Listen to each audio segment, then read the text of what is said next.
the first college football playoff game, Friday night, fun one.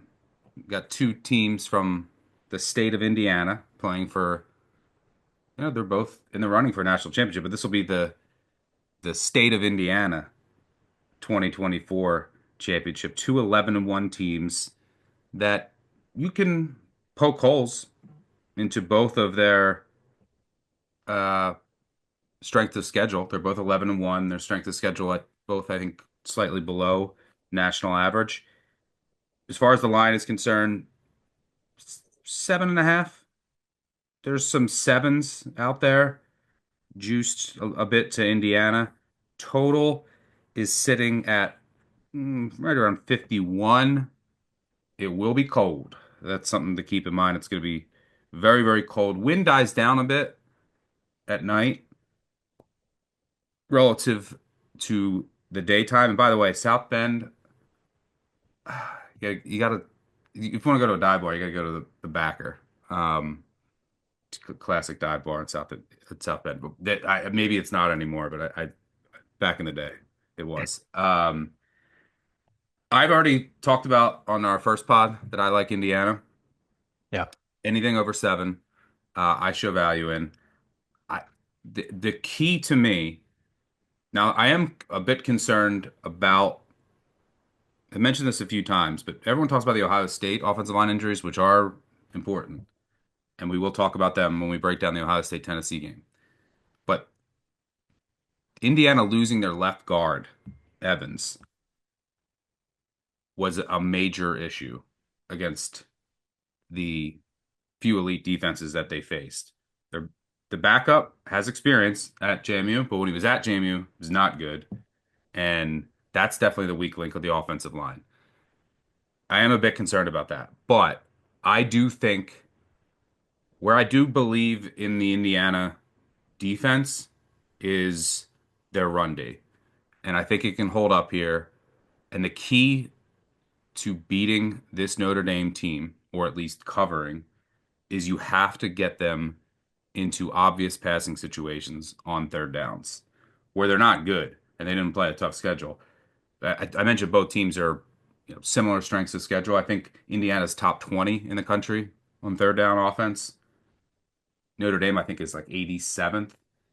You have to make Riley Leonard drop back, throw it, known passing downs, because this Notre Dame offense goes as its rushing attack goes. I mean, Love is one of the best backs in the country. And I think Indiana can hold up. And I don't think that Notre Dame necessarily has the elite receivers that can fully take advantage of Indiana on the outside because Indiana's corners are solid, but they're not, like elite NFL guys. So I think this should be a small lean to the under, a bit lower scoring. I project this under a touchdown by a few points. So I took the 7.5, and I think it basically comes down to I believe in the Indiana run D, and I do think that this Notre Dame defense has it's very good. And I mean, there's future NFL players there. They have a great coordinator, but I do think that it's a bit more vulnerable than some may believe. Go back to that USC game, moved up and down the field even after losing their best player on the first drive. Go back to the Louisville game. They didn't play many great offenses this year, but when they did, those teams were able to move the ball a bit. So this is all about the trenches. We'll see if Indiana's offensive line can hold up. I just think it's a bit too many points. Tell me what you're seeing here. You and I might be on the board at the end of this conversation. First off, the one thing you mentioned about the weather, this is the only game where I saw there was a 20% chance of snow, right? All the others just blistering cold, right? I think from a total perspective, I want to wait and see if that 20% rises. You and I both know that total markets seem to move based on that. I don't think it should because there's no wind. You and I have talked about that a billion times. Let's talk about what Indiana's going to do on offense. They're going to try to establish a ground game with Rourke, Justice Ellison, Tyson Lawton against a Notre Dame defense. It's 83rd in defensive rushing success rate, 71st in line yards, 115th in stuff. They can be taken advantage of. And you say, well, why is it they can be taken advantage of? It's the defensive interiors. Indiana has a very high success rate with their top concepts, which is inside zone. Sometimes they run man, sometimes they're an outside zone, but it's inside zone, and that goes right at Howard Cross. That goes right at Riley Mills. And if you look at Notre Dame against inside zone, a very low 41% success rate against that. Lawton has been the workhorse lately. I'll try to mention props. I know these games are huge and people are going to want more than just side and totals. Lawton's been the workhorse over the second half of the season. 4.4 yards after first contact against Michigan, 3.9 yards after first contact against Ohio State. He did work. He did work, and I think that's the back you'd want to target. 3 TDs over the last 2 games. So from an Indiana side, they've got to stay in standard downs. They've got to stay out of passing downs.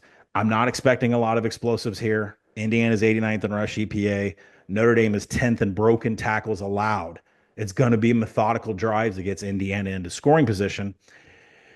I know they're number one in finishing drives on offense, stuck 5.1 points per trip, but does the schedule come into that a little bit? I mean, Sure. remember, you were joking with me after Arkansas beat UAPB and had 10 touchdowns and 10 offensive drives. So, it's the schedule kind of plays a part in those finishing drives numbers. But every possession across the 40, there's going to be a chance for points. And I think Indiana is going to be in scoring position.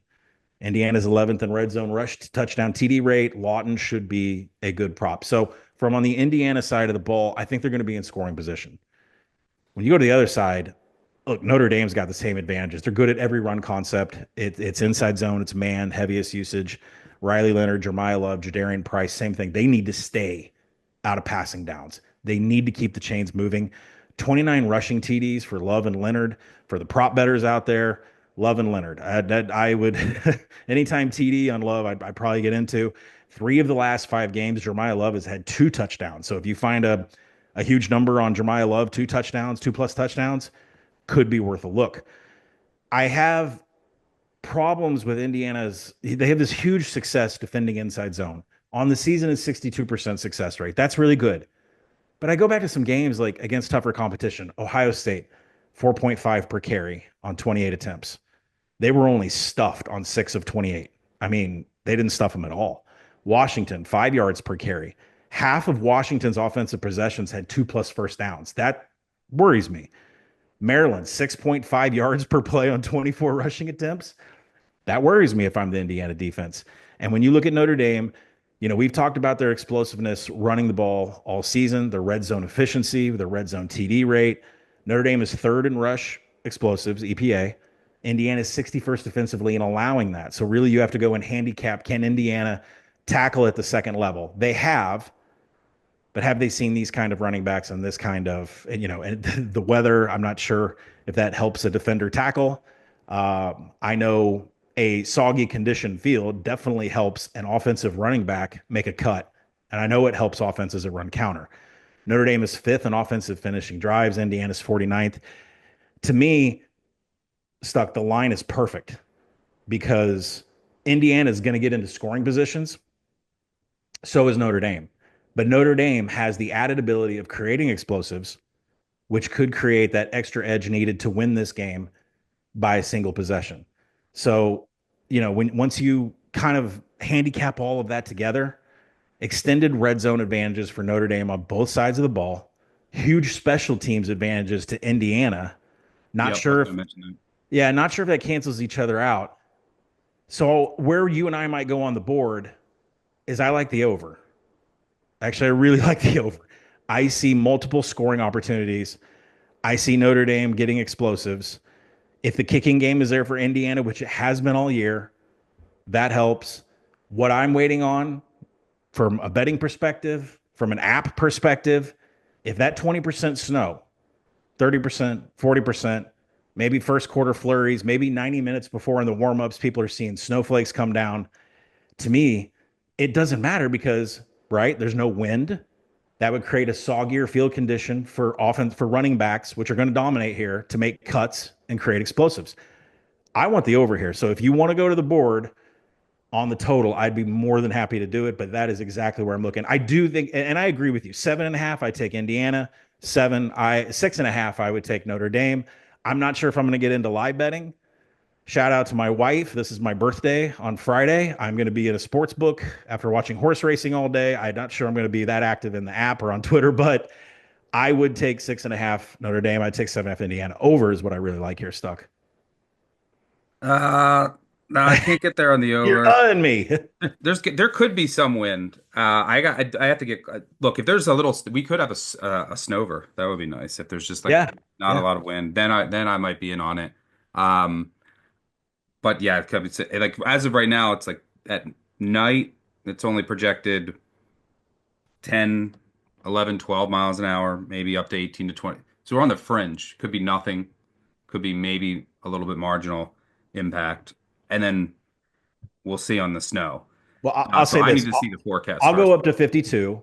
If you want to tweet it out and you want to take the under, I'll go up to 52, right? I don't want the under yet, but I'm passing on the total. I just want Indiana. Okay. I have Indiana 7.5. Uh, the special teams, the Notre Dame kicking is an issue. We'll see Yeah. how that plays out. But I did like I went back and was went through and watched some of the games to get that Indiana played against its more elite competition, and I I was impressed with their run defense. I know you mentioned the lack of stuffs, but you go back to that Indiana Ohio State game. Ohio State had what? Judkins had 14 carries for 36 yards. Hmm. Henderson had a 40-yard broken run. Other than that, he had 8 carries for 28 yards. So I'm sure Love, he's awesome. He's going to probably break a run or two for explosives, but I think on a down-to-down basis, the Indiana defense can hold up. I mean, without removing the quarterback runs, you know, Ohio State was 29 for 115 in that game, and then you go to the Michigan game, and Michigan was what, Edwards 15 for 46, Mullings 10 for 30. I mean, they held up. I think they can hold up here. That's the game. If they can't, the run D can't hold up, then it's lights out. It's the per carry basis that I was focused on because I do believe Notre Dame's offensive line is going to get a push here. Um, so we'll see. I just think there's going to be multiple scoring opportunities for both. I can't really make a case for either of them. I just think it's a numbers play on either side of seven. But I think scoring opportunities are going to be abundant here. All right, so you're rolling over. I'm rolling with the Indiana Hoosiers and Kurt Signetti, who I think will have the troops ready.